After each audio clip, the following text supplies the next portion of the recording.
Kalau bisa dibilang cupu sih, kayaknya aku emang cupu banget. Jadi gini awalnya. Waktu aku lagi bikin video ini, aku lagi off sosial media, nggak post di grid dari hari-hari bahkan hampir 1 bulan karena kondisi Indonesia lagi carut marut banget. Dan aku juga ngerasa diriku carut marut juga sih.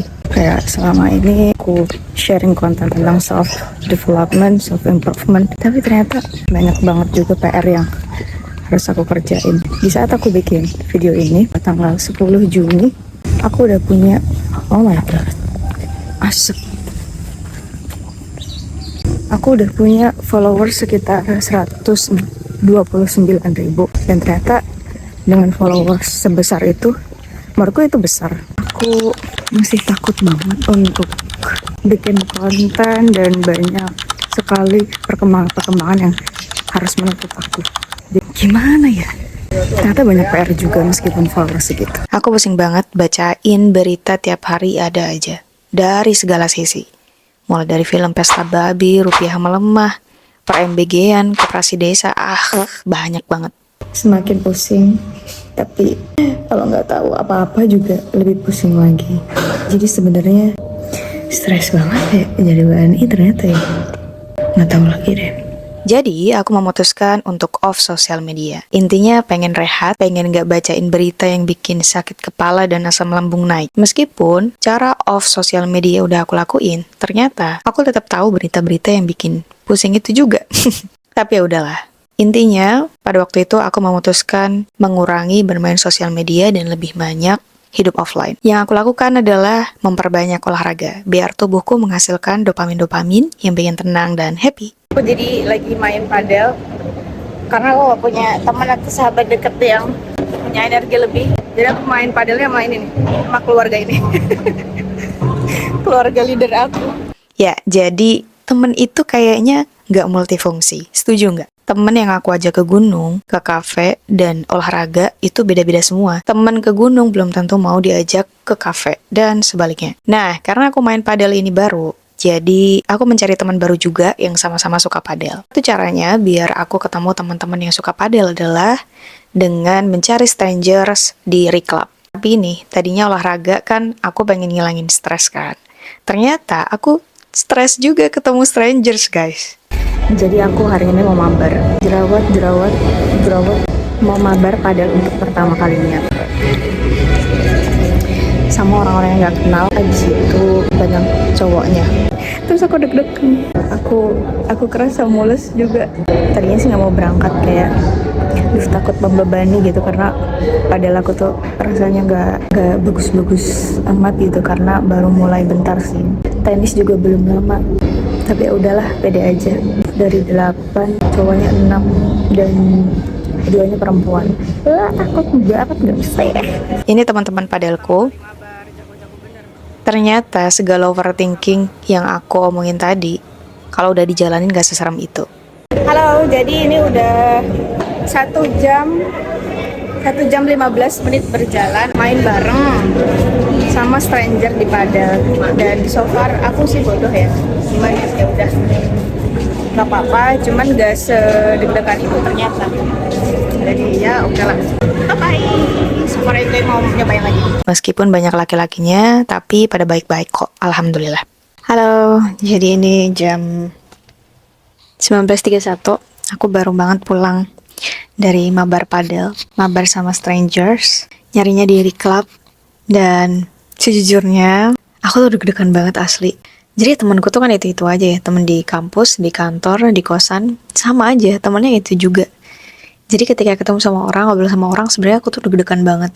Apalagi aku tuh masih punya sisa-sisa insecurity, yaitu badan aku. Jadi tinggi aku itu nggak tinggi. Gimana sih? Jadi tinggi aku cuma 145, tapi ya alhamdulillah sekarang bisa mensyukuri banyak sekali dibanding kondisi yang dulu. Tapi nggak tahu kenapa kalau ketemu orang baru, orang tuh kan akan ngelihat fisiknya dulu ya sebelum ngobrol sama kita. Pasti fisik itu akan dinilai yang pertama gitu, mau nggak mau. Dan buat aku ya terima nggak terima emang harusnya bersabar. Dan ya harus bersyukur ketika dikomentari fisiknya, ya harus terima juga gitu karena ya it's a fact dan mau gimana lagi kondisinya kayak gitu. Nah, ketidakpercayaan diriku yang akhirnya membuat aku nggak pede gitu ketemu orang, apalagi kalau orang ngomentarin fisikku. Cuma ternyata waktu mabar tadi ini terpatahkan. Aku happy banget ketemu circle, ketemu orang-orang yang sama sekali tidak mengomentari fisikku. Jadi ngomentarinya cuma skill aja. Jadi kita udah saling-saling ramah, sama sekali tidak mengomentari fisik. Kayak oh my god, aku ngerasa kayak ini grateful banget. Dan aku berarti ketemu orang yang benar.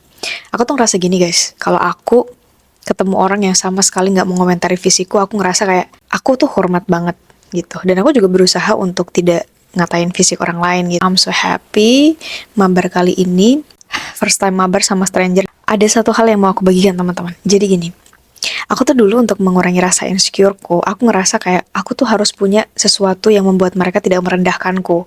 Misalnya kayak dalam padel gitu ya, atau tenis atau olahraga apapun itu, ketika main sama stranger, meskipun skillnya nol gitu, tapi kalau misalnya kamu punya gear-gear yang bagus itu, kemungkinan kecil pandangan pertamanya tidak akan dipandang sebelah mata gitu. Dulu aku mikirnya kayak gitu, tapi ternyata kalau kamu misalnya mikir kayak gitu, kamu tuh udah punya sepatu tenis padel yang khusus, kamu udah punya smartwatch, itu kamu udah punya modal harusnya. Kalau kamu dulu berpikir kayak gitu dan kamu sekarang udah punya itu, harusnya kamu tuh nggak insecure lagi, kamu nggak takut lagi. Tapi ternyata aku tetap takut. Jadi akan selalu ada insecurity yang muncul di kepala tiba-tiba, akan selalu ada suatu hal yang mengganggu yang akhirnya membuat aku tidak pede lagi. Di sini aku tuh menyimpulkan bahwa ya kalau kita mau percaya diri itu bukan bermodal gear, tapi memang berasalnya dari hati. Kalau misalnya kamu sudah mensyukuri apapun itu, kamu tidak overthinking terhadap suatu hal, insya Allah kamu akan pede aja. Insya Allah kamu mengerti posisi kamu. Insya Allah kamu akan berpikir seadanya gitu, tidak melampaui apa yang belum terjadi, yang kita sebut overthinking tadi. Dan mungkin nanti kalau misalnya mindsetku masih kayak gitu ya, punya gear yang bagus biar tidak dipandang sebelah mata, rasanya nanti kalau misalnya aku punya raket padel, terus aku ketemu stranger lagi di reclub, kayaknya aku masih kurang pede juga deh gitu. Pasti ada sesuatu hal yang aku pikirin lagi dan membuat aku insecure.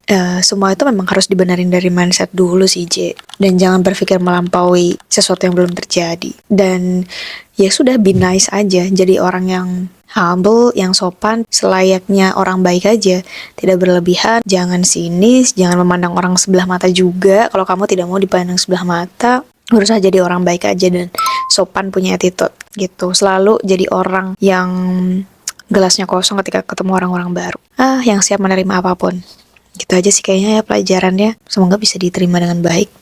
By the way, kalau kalian punya kalimat simple yang meringkaskan apa yang aku katakan, boleh komen di bawah ya. Dan ini aku lanjut lagi padel sama keluarga leader aku. By the way, aku juga ketagihan mabar. Jadi aku mau padel lagi, tapi jauh muka aku, tapi sama orang yang berbeda. Dan orang ini sih kata dari aku tajir-tajir dan juga jago-jago. So let's see.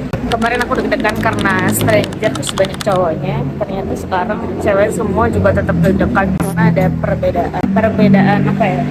Mungkin kesenjangan penghasilan. Jadi gitu deh, doain guys. Jadi aku ikut mabar lagi sama strangers dan di sini aku dapat posisi 2 dari 8. Dapat sabun cuci piring.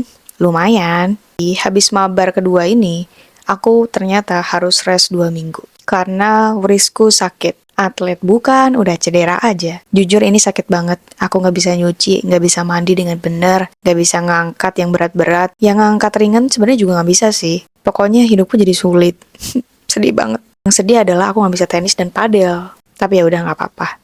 Aku harus nunggu ini sembuh total dulu. Pokoknya kalian kalau olahraga, warming up dan cooling down-nya yang bener ya guys. Setelah wristku sakit ini, ya udah nggak apa-apa, aku tetap masih pada prinsipku, yaitu memperbanyak kegiatan offline. Karena sebelumnya kegiatan offline-ku lebih sedikit daripada online, jadi balancing lah. Selama aku rest padel dan tenis, aku daftar yoga, biar ketemu strangers juga, dan ini aku manfaatin banget.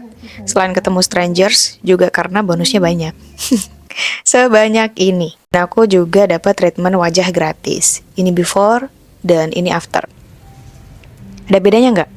Gak ada, ya udah nggak apa-apa. Sekian deh video aku tentang strangers. Semoga video ini bisa memotivasi teman-teman. Pertama, untuk balancing dunia kalian di offline dan online. Kedua, teman-teman yang takut ketemu strangers buat lebih berani lagi karena banyak hal baru yang akan kita dapetin. Yang baik dan yang buruk keduanya tentu ada. Tapi tujuan kita kan pasti mencari hal baik kan ya. Video ini akan kututup dengan kalimat dari Buya Hamka, yaitu kita akan dipertemukan dengan apa yang kita cari. Baca ulang, dan resapi. Next video, aku akan ceritain tentang metode pencatatan keuangan kakek Ibo yang udah aku lakuin selama 1 bulan dan apa aja sih perubahan yang aku rasakan. Jadi jangan lupa subscribe dulu ya. Asik, itu gue. Bye, assalamualaikum, see you.